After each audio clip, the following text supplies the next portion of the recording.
जय जय श्री राधे, जय जय श्री राधे, जय जय श्री राधे।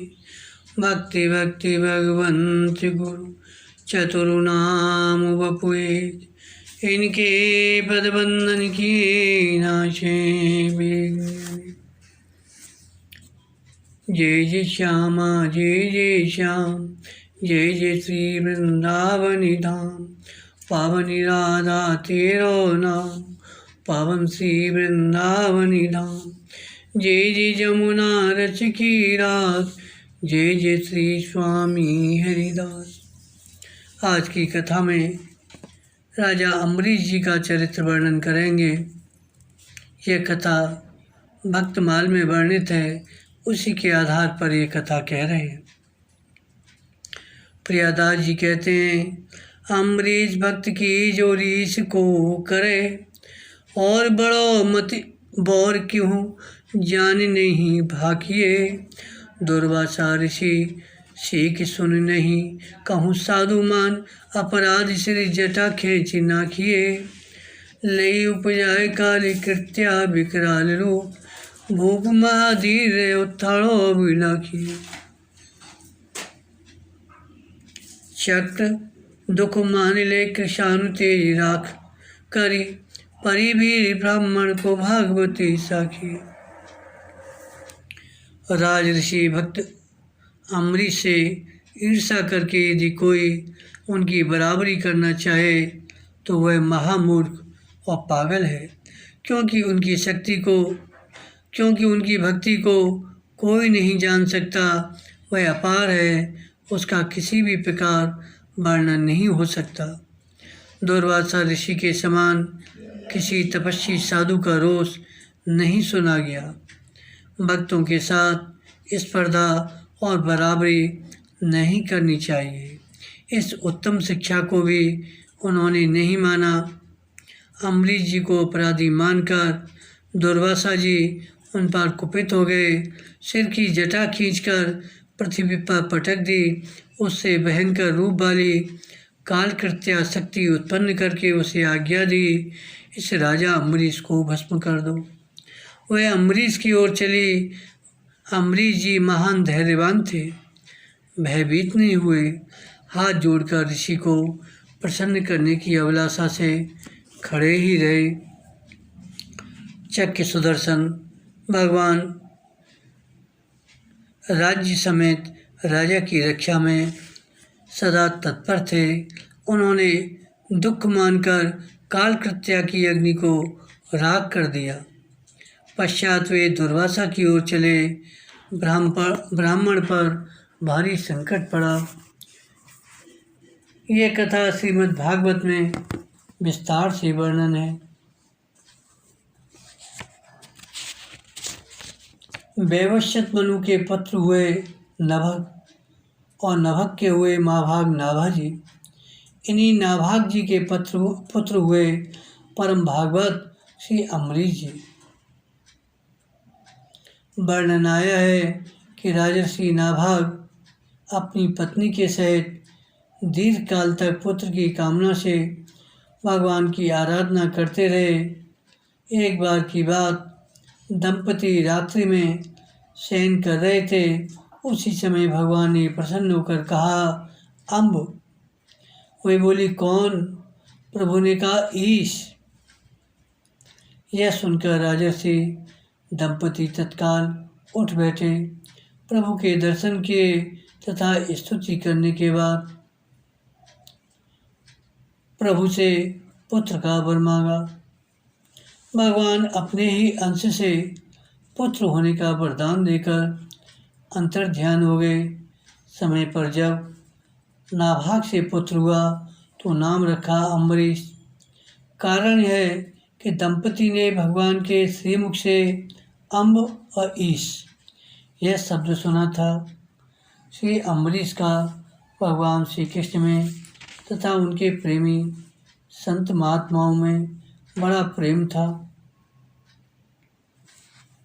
उन्होंने अपने मन को श्री कृष्ण के चरणारविंद युगल में, वाणी को भगवान के गुण वर्णन में, हाथों को श्री हरिमंदल मार्जन सेवन में और अपने कानों को भगवान अच्युत की मंगलमयी कथा के श्रवण में लगा रखा था। उन्होंने अपने नेत्र मुकुंद मूर्ति एवं मंदिरों के दर्शनों में अंग संग भगवत भक्तों के शरीर स्पर्श में, नाच का उनके चरणों पर चढ़ी श्रीमती तुलसी के दिव्य गंध में और रसना को भगवान के प्रति अर्पित नैवेद्य प्रसाद में संलग्न कर दिया था। अम्बरीश के पैर भगवान के क्षेत्र तीर्थ आदि की पैदल यात्रा करने में लगे रहते और वे सिर से भगवान श्री कृष्ण के चरण कमलों की वंदना किया करते। राजा अम्बरीश ने समस्त भोग सामग्री भगवान की सेवा में समर्पित कर दी थी, भोगने की इच्छा से नहीं, बल्कि इसलिए इससे ये भगवत प्रेम प्राप्त हो। जो पवित्र कीर्ति भगवान के निजजनों में ही निवास करता है। तो प्रियादास जी कहते हैं,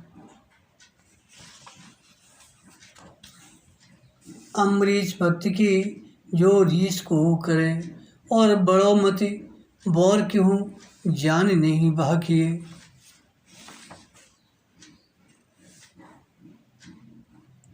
दुर्वासा जी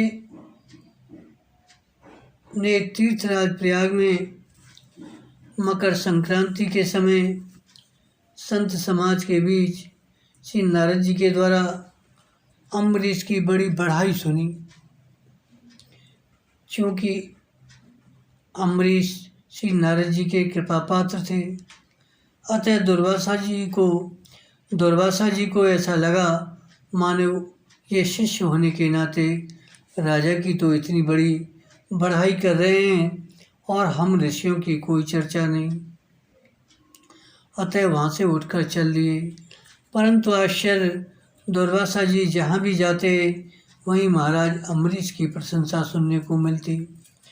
तब तो दुर्वासा जी के मन में राजा की भक्ति को देखने की इच्छा हुई, फिर तो चल पड़े।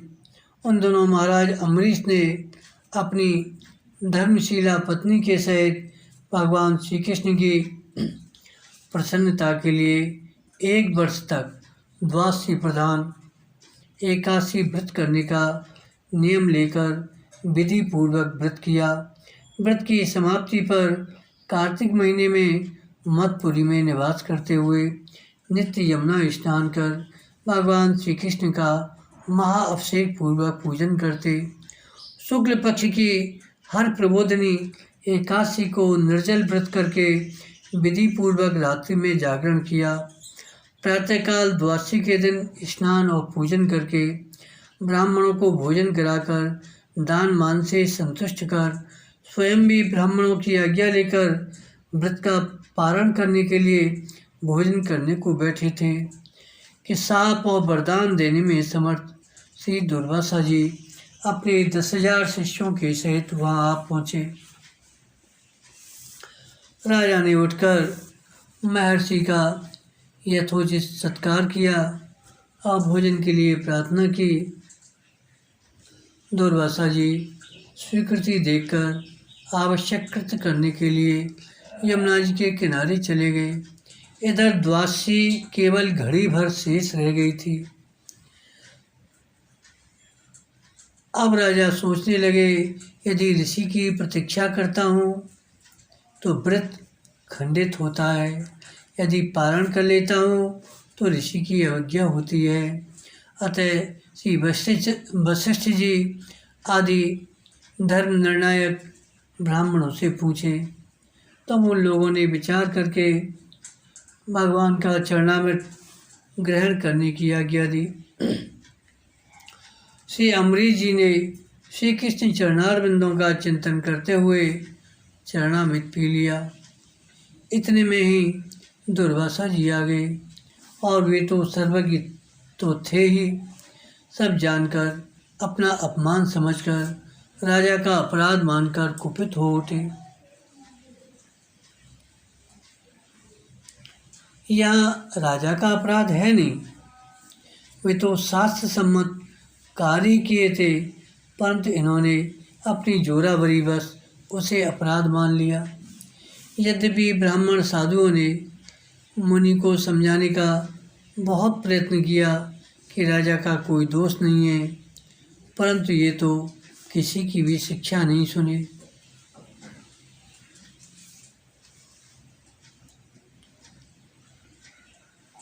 तो अम्बरीश जी की अनन्य प्रेम लक्षणा भक्ति से प्रसन्न होकर तथा भगवत आराधन में अत्यंत तन्मय होने के कारण राज्य शासन व्यवस्था की ओर से एकदम उदासीन जानकर भगवान ने उनकी रक्षा के लिए तथा शासन व्यवस्था के लिए सुदर्शन चक्र को नियुक्त कर दिया था, जो विरोधियों को भयभीत करने वाला एवं भक्तों की रक्षा करने वाला है।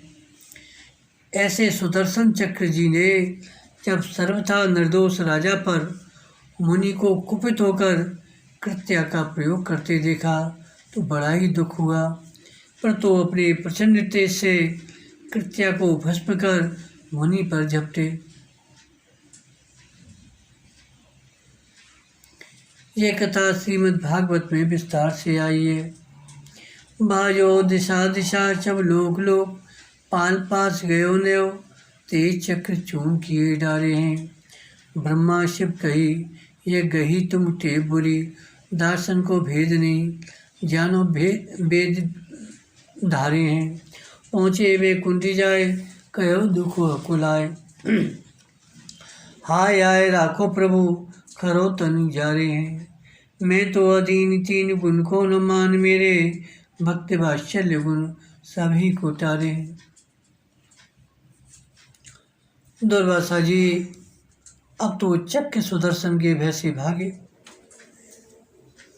सभी दिशाओं में, सभी लोकों में, सभी लोकपालों के पास गए, पर किसी ने भी उनकी रक्षा नहीं की। चक्र का असह तेज बढ़ता ही जा रहा था। वह ऋषि को जलाकर पत्थर से चूना की तरह तप्त कर रहा था। वे ब्रह्मा और शंकर के लोकों को गए, उन्होंने भी रक्षा नहीं की। कहा कि भक्तों की परीक्षा लेने की तुम्हारी ये आदत बड़ी बुरी है। भक्तों की महिमा और उनका भेद तो आपने बिल्कुल ही नहीं जाना, जिनका सभी वेद वर्णन करते हैं। तब दुर्वासा जी वैकुंठ लोक में भगवान के पास पहुँचे और व्याकुल होकर बोले, हाय आय प्रभु, रक्षा करो, रक्षा करो। मुझ ब्राह्मण के उत्तम शरीर को आपका चक्र जला रहा है। भगवान आप शरणागत रक्षक, भक्ति, आरती नाशक और ब्रह्मण्य देव हैं। आपके इन तीनों गुणों के प्रताप से मैं रक्षा के योग्य हूँ। चूँकि मैं शरणागत दुखी ब्राह्मण हूँ, भगवान ने कहा, मैं तो अपने भक्तों के अधीन हूँ, स्वतंत्र नहीं हूँ। आपके बताए हुए तीनों गुणों को मैं उतनी मान्यता नहीं देता जितनी कि भक्त वत्सलता को।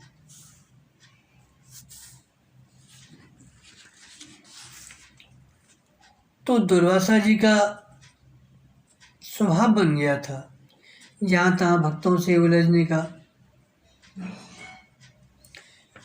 ये श्री शिव अवतार दुर्वासा जी का जहाँ तहाँ अकारण भी क्रोध करना तथा भक्तों से भिड़ जाना कहाँ तक संगत है। समाधान, रुद्र अवतार होने से स्वभाव की तेज तलब तो थे ही, साथ ही परम समर्थ भी थे।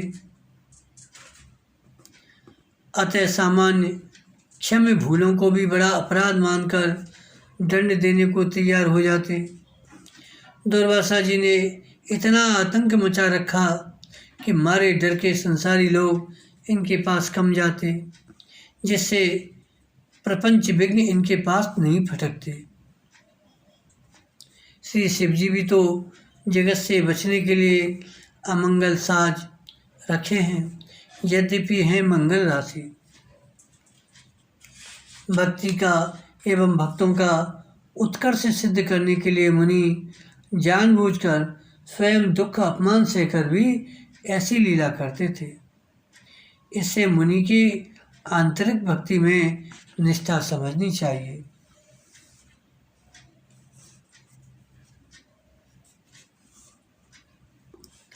मोकोमद प्यारे साधु उनकी अगाध मति, करो अपराध तुम सहो कैसे जाते हैं। धाम धन भाम सुत प्राण तन त्याग करे, डरे मेरी ओर निशि भोर मुसो बाते।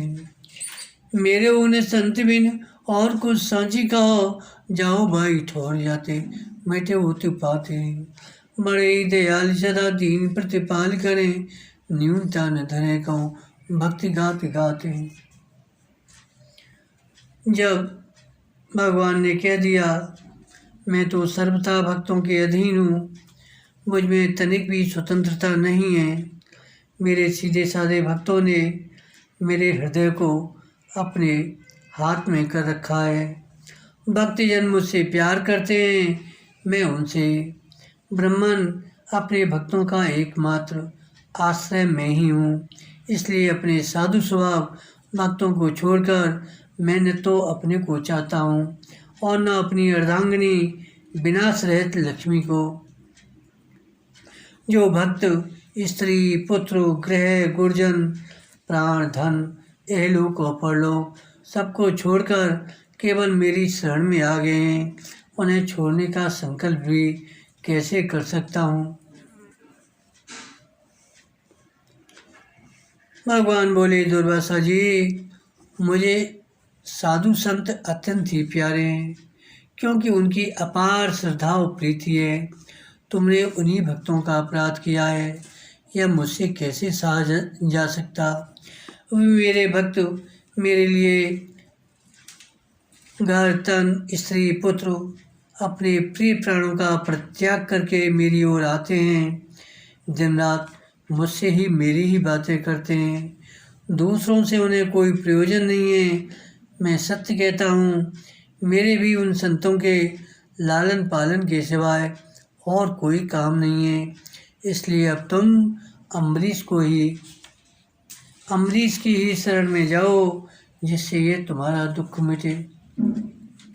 वे मेरे भक्त बड़े ही दयालु हैं, सदा दीनों का प्रतिपालन करते हैं, उनके अंग प्रत्यंग में मेरी भक्ति भरी है, दूसरे द्वेष आदि भावों को वहाँ स्थान नहीं है। तुम निसंकोच उनकी शरण में जाओ। तो प्रभु ने उपाय बता दिया, आप जो है राजा अम्बरीश के पास जाइए, उनसे क्षमा मांगिए। भगवान ने साफ संकेत कर दिया, आपने अपराध किया है, अतः आपको राजा से क्षमा याचना करनी होगी, केवल हाथ जोड़ने से काम नहीं चलेगा।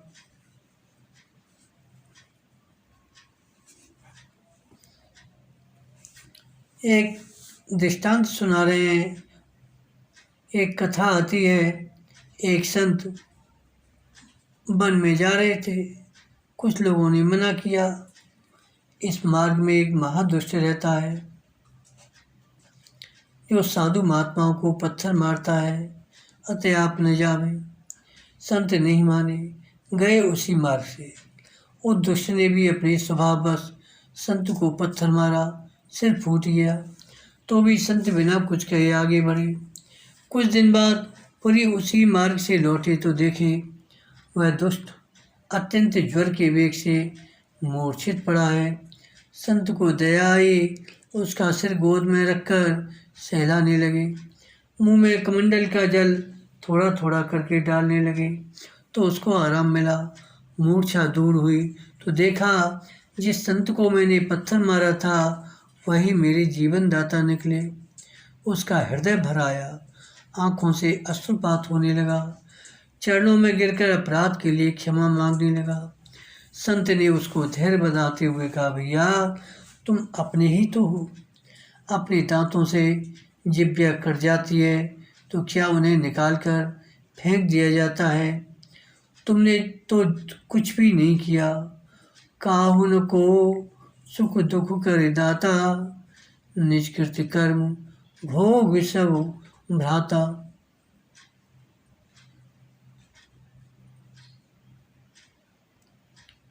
इस तरह वे कर निराश ऋषि आयो नृप उपास चलो, गर्भ सोदासी पग गहे दीनी भाषो है।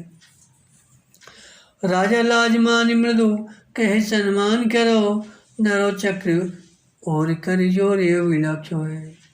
भक्ति निष्काम कहो कामना न चाहते हैं विप्र दुख दूर करो चाखो है। देखे बिकलाई ताई सदा संत सुखदाई आई, मन माज सब तेज ढाके राख्यो है।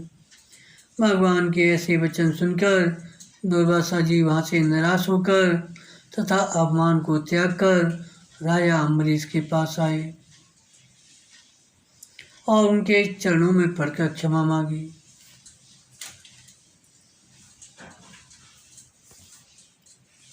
अब इतने बड़े ऋषिश्वर चरणों में पड़े दीन वचन कह रहे हैं, इससे महाराज अम्बरीश को लज्जा का अनुभव हुआ। तो राजा ने लज्जित होकर अति कोमल वचनों से ऋषि का सम्मान किया। फिर सुदर्शन चक्र की ओर हाथ जोड़कर प्रार्थना की, हे चक्र सुदर्शन, भक्त सदा निष्काम रहते हैं, उन्हें कभी कोई कामना नहीं होती, तथापि मैं चाहता हूँ आप इस ब्राह्मण का दुख दूर करें।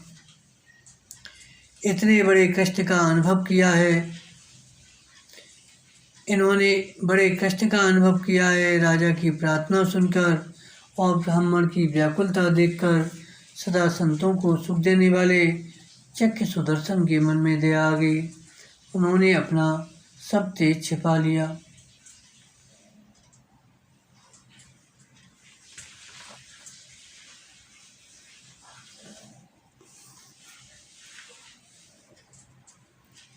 इस तरह अम्बरीश के शरणागत होने से दुर्वासा जी की प्राण रक्षा हो गई, परंतु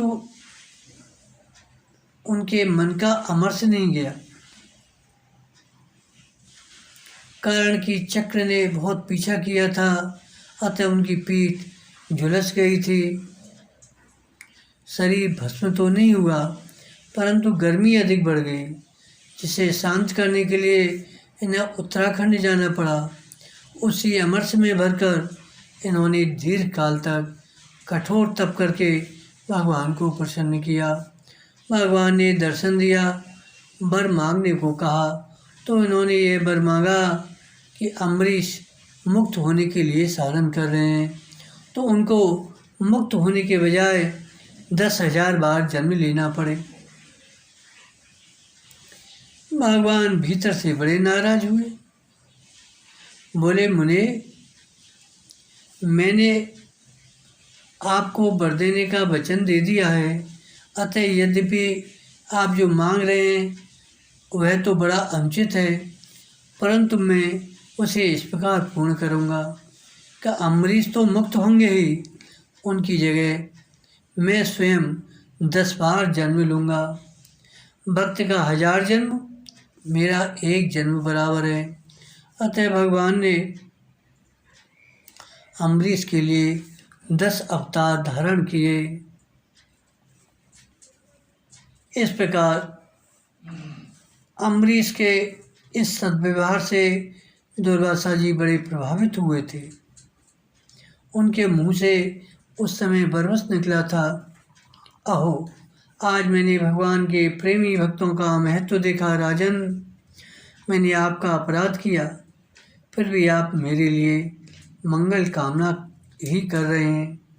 जिन्होंने भक्तवत्सल भगवान श्री हरि के चरण कमलों को दृढ़ प्रेम भाव से पकड़ लिया है, उन साधु पुरुषों के लिए कौन सा कार्य कठिन है।